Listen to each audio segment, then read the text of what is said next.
ஆண்டவர் உன்னை காத்திருக்க வைப்பதற்கு ஒரு நோக்கம் உண்டு. என்ன தெரியுமா? யாருக்கும் செய்யாததை உனக்கு செய்ய போகிறார். இனி பார்த்த அற்புதம் எல்லாம் என்ன?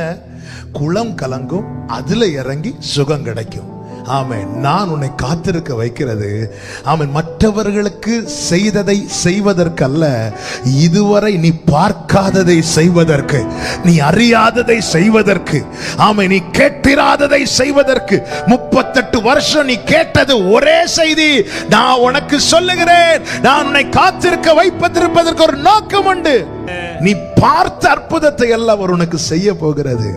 ஆனா இதுவரை கேட்டிராத ஒண்ணு நடக்கும் போது ஆச்சரியமா இருந்துச்சு. நல்ல கவனிங்க. உன்னை காத்திருக்கிற வைக்கிற நாட்கள் நீ மற்றவர்கள் பார்வையிலே சாதாரணமா இருக்கலாம். ஆனால் உனக்கான நாள் வரும்போது எல்லா கண்களும் ஆச்சரியப்படத்தக்கதாய்தான் தேவன் உன் வாழ்க்கையில கிரியை செய்வார்.